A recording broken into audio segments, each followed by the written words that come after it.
Hi ನಮಸ್ತೆ. ಇದು ಮಂಗಳವಾರ ರಾತ್ರಿನೇ ನಾನು ಅಕ್ಕಿ ಉದ್ದಿನ ಬೇಳೆ ಹಾಗೆ ಅವಲಕ್ಕಿನೂ ಕೂಡ ನೆನೆ ಹಾಕ್ತಾ ಇದ್ದೀನಿ. ಬೆಳಗ್ಗೆ ಉನಿ ಹಾಕೋದು ಮರ್ತೋಗಿದೆ, ಹಾಗಾಗಿ ನಾನು ರಾತ್ರಿ ನೆನೆಸಿಟ್ಕೋತಾ ಇದ್ದೀನಿ.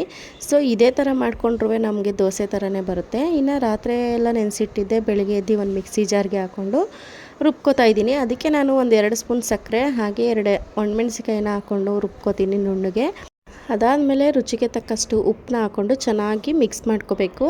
ಇನ್ನು ನಾನು ದೋಸೆ ತವದ ಮೇಲೆ ಹಾಕ್ತಾಯಿದ್ದೀನಿ. ನೋಡಿ ಎಷ್ಟು ಚೆನ್ನಾಗಿ ಬಂದಿದೆ ಅಂತ, ನಿಜವಾಗ್ಲೂ ದೋಸೆ ಥರನೇ ಬರುತ್ತೆ. ಸೊ ನಾನು ಬೆಳಗ್ಗೆ ಹಾಕೋದು ಮರ್ತೋಗಿದೆ, ಹಾಗಾಗಿ ನೈಟ್ ಹಾಕ್ಕೊಂಡು ಮಾಡ್ಕೋತಾ ಇದ್ದೀನಿ. ಸೇಮ್ ದೋಸೆ ಥರನೇ ಬರ್ತಿದೆ.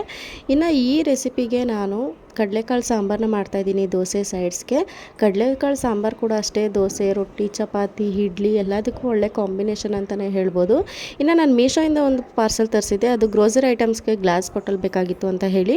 ಸೊ ತುಂಬಾ ಅಫೋರ್ಡಬಲ್ ಪ್ರೈಸಲ್ಲಿ ಕೂಡ ಸಿಕ್ತು, ಬರೀ 240 ಅಷ್ಟೇ. Thank you for watching. See you next video.